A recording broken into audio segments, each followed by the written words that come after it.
La reconnaissance de l'inégalité entre les contractants a donné naissance à une nouvelle classification, à savoir le contrat d'adhésion, lequel est défini à l'article 1379. Le contrat est d'adhésion ou de gré à gré. Il ne peut être les deux à la fois. Le Code civil définit uniquement le contrat d'adhésion. C'est donc dire que si le contrat n'est pas d'adhésion, il sera de gré à gré. Toutefois, le contrat est présumé être de gré à gré.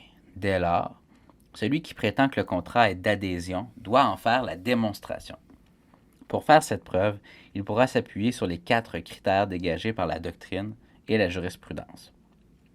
L'article 1379 retient 2 critères. Les tribunaux les ont toutefois interprétés largement. Ainsi, on doit considérer l'ensemble des clauses du contrat. Si vous obtenez du concessionnaire un rabais pour votre nouvelle voiture, le contrat peut demeurer un contrat d'adhésion, puisque la majorité des clauses demeurent imposées. Les conditions d'utilisation, l'étendue de la garantie et ses exclusions, le guide d'entretien, les conditions de financement, les frais de retard, l'exclusion de responsabilité du fabricant ne sont que des exemples. Deuxième critère, l'impossibilité de discuter des éléments essentiels. Cette impossibilité peut résulter d'un monopole ou d'un quasi-monopole, tout comme elle peut résulter d'une inégalité technique. Il ne faut surtout pas confondre absence de négociation et impossibilité de négocier. Ainsi, ce n'est pas parce qu'un co-contractant a omis de négocier qu'il s'agit d'un contrat d'adhésion. On doit plutôt déterminer s'il était possible de négocier le contrat. Voici quelques exemples de contrats ayant été qualifiés d'adhésion par les tribunaux. Il s'agit simplement d'exemples et non d'une règle générale.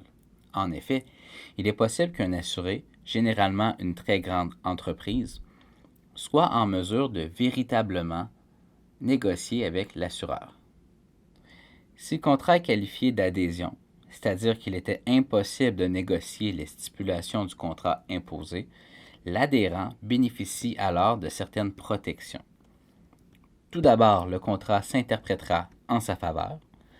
Ensuite, les clauses externes ne lui seront pas opposables, à moins qu'elles aient été portées expressément à sa connaissance.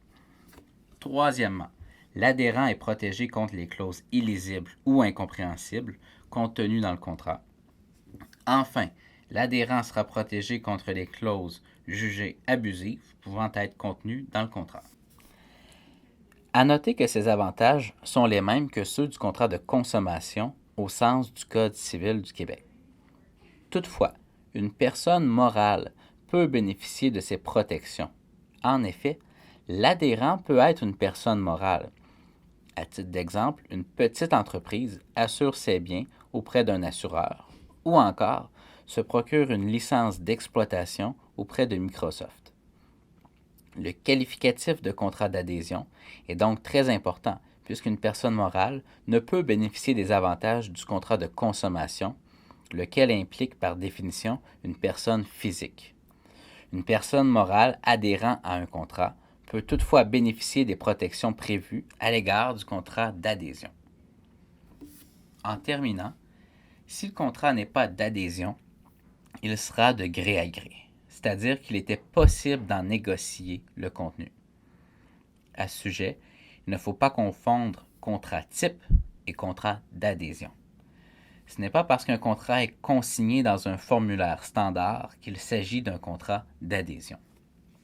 À titre d'exemple, le bail de logement doit être consigné dans le formulaire obligatoire de la Régie du logement, mais les parties demeurent libres de négocier le contenu de leur entente.